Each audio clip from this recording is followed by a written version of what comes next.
More earnings. Twitter is out with fourth quarter earnings. Joe Linkett has the numbers. Hi, Joe. Yeah, we're going through the numbers right now, and Twitter absolutely tanking in the after hours trading, down 8% right now. It was a beat on top and bottom, though. 16 cents earnings per share.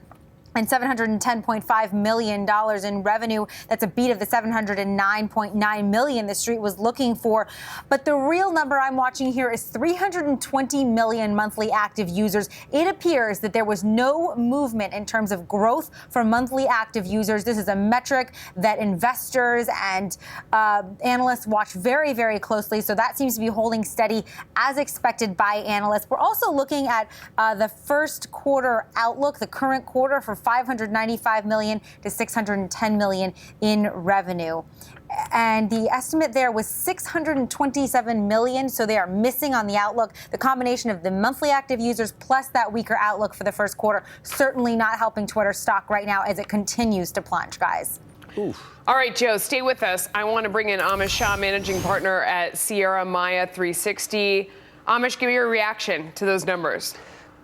Yeah, you know, what I'm seeing is exactly what I thought would happen. I mean, you know, the big disconnect I see here is Wall Street and Silicon Valley, as always. And, you know, they're always looking at the revenue numbers and they're always looking at the usage growth. But what I'm really looking at, and I'll call today the moment for Jack Dorsey on the call, is his vision. And I want to know more about all the changes he made since he became CEO in October. And I really want to know what's going to be the product roadmap, the strategy.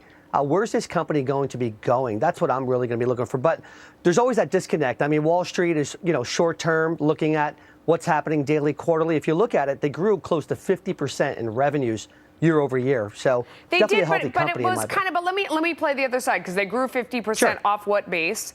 And also, you know, I mean, you look at this company. So Donald Trump is basically ran his campaign from, you know, remarks and outrage on Twitter, and used that to his advantage without spending money. And then you think about what we just said. He ran a campaign without spending money by using Twitter. I mean, that's the inherent problem in this vehicle. Also, the fact that it seems like, you know, people who are on it and they like it, but it's not cool with the kids anymore, and it's not really growing.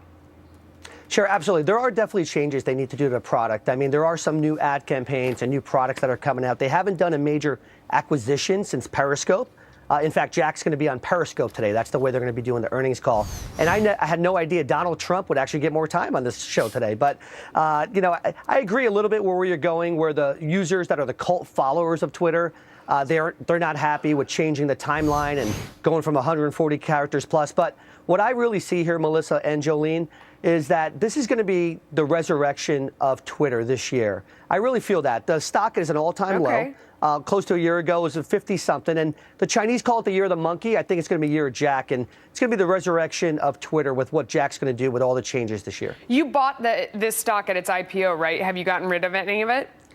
Absolutely. I got rid of it a few years ago, and I'm actually waiting. Okay. I got rid of all of it, and we've been waiting. We actually felt, with all the CEO issues they had last year, to wait. I actually see a great buying opportunity right now. In fact, I don't think we're going to see this much lower. I think this stock will definitely double by the end of the year. All right, guys. Thanks to both of you. David. Getting hammered. Yeah. Well, terrorism is still a top concern among Americans, helping to fuel a Trump win in New Hampshire.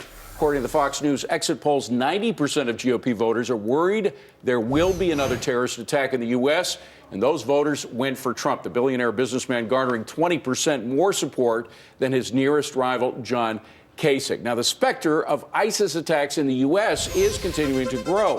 After warnings of a potential terrorist attack on the U.S. this year, the House of Foreign Affairs Committee holding a hearing on the evolving threat of the Islamic State group. Fox News' Catherine Herridge has all the latest. So, Catherine, what did we learn about ISIS? And this is, we should say, not a lone wolf terrorist, but something directed by ISIS in the U.S., right? Well, that's right. That's an important distinction. And what we've learned over the last 2 days of public hearings here in Washington is that ISIS is now deemed by the U.S. intelligence community to be the